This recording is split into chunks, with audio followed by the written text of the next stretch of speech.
Okay, so again we're looking at the same image here, and I just want to show you a few little things about the image and what you can actually look at. If we come up to image, but at the top here, we can actually click on image size, and this brings up this box that actually shows us the actual size of our image. Now it's defaulted to 72 ppi, showing me it's 35 inches by 23 inches at that resolution.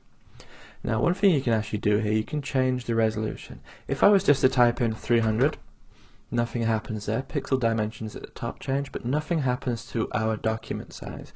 And what's actually this is going on here, it's actually going to resample the image to a resolution of 300 ppi. Now to go from 72 to 300, you're going to end up with a very blurred image. If you went from 300 to 72, it's not so bad. You can actually go down, but you can't go up without losing resolution. But what if you untick resample image? Untick that, and as you can see there, we now jumped to 8 by 5 at 300. So basically what we had at 72 ppi, 35 against 23 inches there, if you change that to 300, it becomes an 8 by 5. So what Photoshop is telling you there is those are the sizes that would give you the same resolution. And obviously if you got a 35 inch by 35 inch print, it's going to look blurry close up. So, but you would stand way back. It's like looking at art in a museum. You don't look at it really close like you might do with a 4 by 6 or an 8 by 5 print.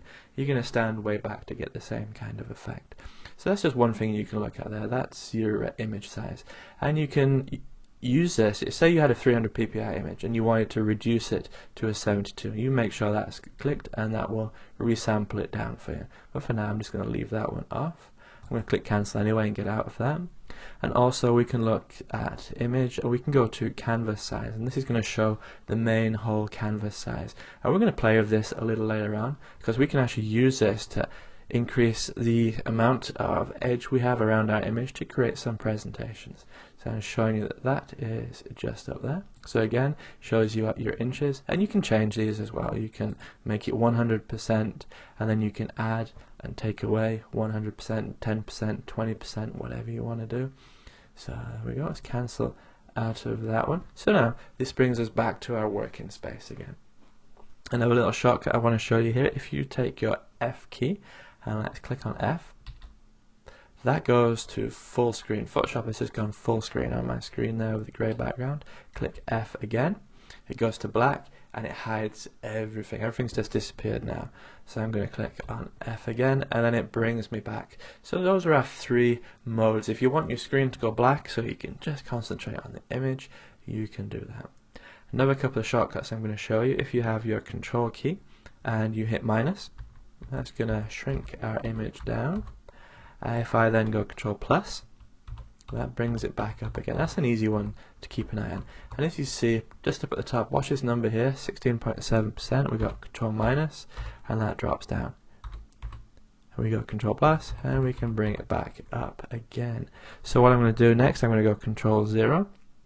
And what control 0 does is it actually fits it within your screen. So if I had my screen space bigger, drop that down there, and I go control 0 again, it's going to fill the space with the image. And then the next thing I can do, if I go on Alt, Control and 0, that's going to bring it up to 100%. So you actually have it at the pixel level.